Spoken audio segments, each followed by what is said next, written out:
Nous sommes de retour sur Direct Investisseur et on retrouve en duplex Benoît Rousseau, fondateur du site Andlil. Bonjour Benoît. Bonjour Lucie. Alors je suis avec Fabrice, pardon. Antoine également, notre analyste TV Finance. On va parler avec vous, bien comme chaque jour, du CAC 40 et du DAX. Alors le CAC, on en parlait, on a eu une semaine un petit peu volatile la semaine dernière, et puis retour de la volatilité, et puis là, semaine aussi un petit peu compliquée, vu qu'on a une semaine beaucoup plus courte qu'à l'habituel. Ouais, oui, c'est exactement ça, hein. Sur le CAC 40, on a eu un petit retour de la volatilité. Ça a fait du bien quand même, hein, parce que bon, personnellement, j'ai un type de trading qui demande d'avoir quand même un petit peu de volatilité, que ça bouge un peu, que ça punch un peu. Et bon, c'était pour moi en tout cas extrêmement agréable la semaine dernière. Et là, ce matin, on est reparti aussi sur des réactions assez violentes, hein. Sur le CAC 40, on a été tester les 5100. Alors, c'est pas un niveau anodin. Donc, je vous mets un graphique sur un retour sur la semaine dernière. On a été testé là ce matin le niveau des 5100. On s'est arrêté légèrement en dessous à 5097. Ça correspond exactement au point plus haut du 24, du 24 mars, qui nous a fait refluer après de manière assez importante pour le CAC 40, de près de 240 points. Et donc là, on revient à nouveau buter sur cette zone-là. Donc oui, ça devient du trading intéressant. On n'est plus du tout maintenant dans un trading range où on a monté pendant 10 semaines non-stop, non-stop. Là, on commence à avoir des petits mouvements de consolidation. Là, on voit vraiment un très beau mouvement de consolidation de la semaine dernière. Et on repart à nouveau sur les plus hauts. Donc, c'est assez chouette à trader en ce moment, hein. Et donc Benoît, on sait que depuis plusieurs semaines, vous avez plutôt un biais baissier. Est-ce que là, quand on voit qu'il y a des mouvements aussi forts à la hausse, vous arrivez à passer des ordres d'achat tout de même? Alors, je passe. Ce matin, par exemple, j'ai passé 6 ordres. J'ai Mhm. passé un ordre de vente, 5 ordres d'achat sur le, D'accord. sur le DAX. Parce que vraiment, on a eu un départ fulgurant. Mais quand on arrive sur des centaines de points, j'aime bien me mettre à peauter, parce que généralement, à me mettre à vendre, parce que généralement, on a des respirations. Et donc, on le voit en fait, par exemple, sur ce graphique, sur une semaine, sur le CAC 40.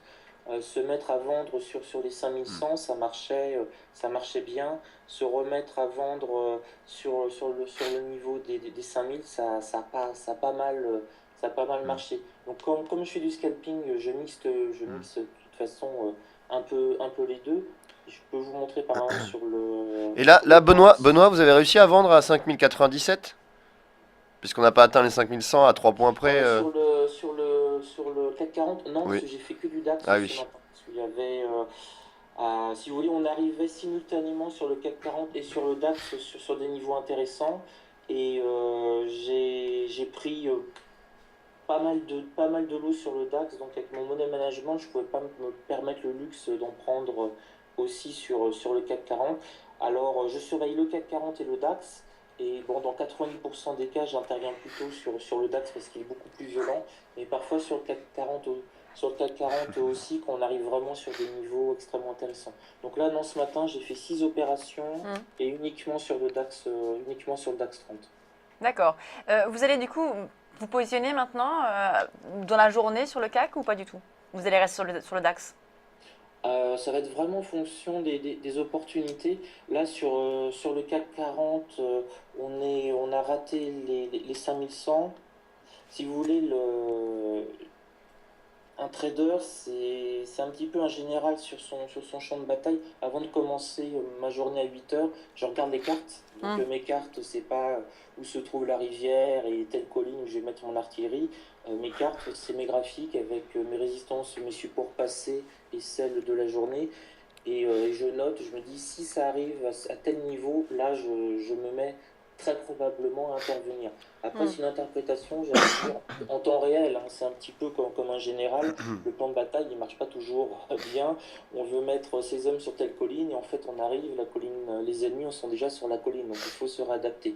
Donc sur le CAC 40, là, sur mon plan de bataille, j'ai une vente qui me paraît graphiquement, techniquement, au moment où je vous parle, Mm. sur le champ de bataille.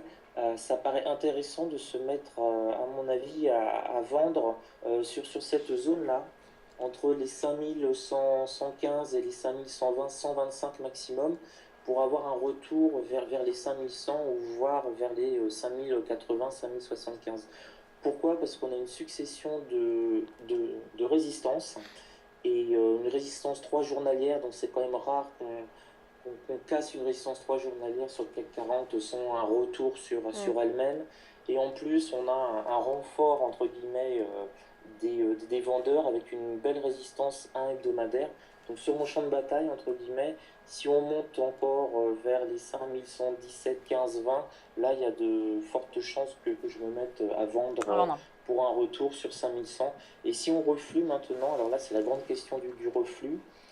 Parce que là, qu'on est vraiment une tendance extrêmement haussière, il y a un retour sur la R1 journalière à 5060 qui pourrait être intéressant pour essayer de récupérer une dizaine de points.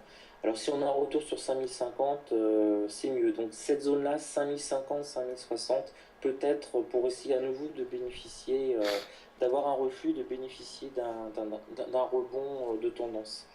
Donc, Très bien. vous voyez, on s'adapte un petit peu en temps réel.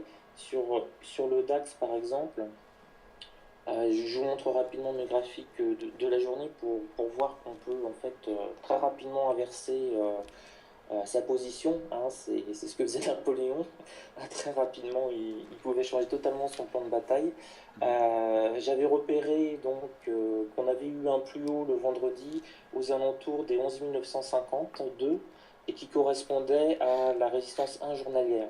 Donc avant de commencer ma journée de bourse, je m'étais dit si on arrive sur cette zone-là, je me mets à vendre parce qu'on risque d'avoir un reflux. Alors techniquement, on voit qu'il n'y a pas eu de reflux, ça a été traversé, bon, c'est des bougies en 15 minutes. Donc je peux vous donner mon ordre très précis. J'ai vendu à 11 952,8. Donc j'ai bien respecté mon plan de bataille, légèrement au-dessus de la R1. J'ai vu qu'on baissait pas du tout extrêmement rapidement et j'ai revendu à 11 950,5. Donc ça m'a fait gagner 2,3 points, j'avais 3 lots. Donc là, sur ce coup-là, j'ai gagné 6,9 points sur ce premier trade de la journée. Et ensuite, j'ai enchaîné tous mes autres trades à l'achat. Parce que comme on avait cassé ce niveau des 11 950, ça voulait dire qu'on était vraiment parti sur un trend haussier. Et là, dans ces cas-là, j'ai complètement changé mon fusil d'épaule et j'ai essayé d'accompagner cette hausse successive. Parfait, mon général. Merci Oh là beaucoup. là, à mon niveau, j'étais même pas caporal. Hein. J'ai fait mon armée, c'est vous dire. Bon, en tout cas, à vous écouter, on a l'impression de lire l'art de la guerre. Mais C'est exactement ça, voilà. c'est exactement la même chose. Vous avez un champ de bataille devant vous, vous repérez des zones où il risque d'avoir de la résistance bulle, vous repérez des endroits où la cavalerie ennemie risque de complètement se faire massacrer. C'est exactement ça. C'est vraiment un champ de bataille, on repère des niveaux. Quand on arrive, bah là, je vais vous donner un exemple, quand on est arrivé sur les 11 950, ça s'est pas passé comme je le pensais à l'origine. Bon, j'ai pu m'en sortir avec quand même quelques points dans l'escarcelle et vite je suis passé complètement à autre chose. Donc j'ai abandonné la prise de la colline et je me suis précipité sur la rivière qui était plus intéressante à ce moment-là. Et c'est sûr qu'il vaut mieux. Vraiment s'adapter en permanence. Hein. Il vaut mieux être en effet derrière sur son cheval à regarder que sur le front, en effet, où on se fait souvent laminer par les mouvements assez violents des marchés. Merci beaucoup. Surtout qu'on a BCE, on voit l'artillerie lourde là. Exactement. Merci beaucoup Benoît Rousseau. À demain, très bonne journée. On passe à la suite de Direct Investisseur.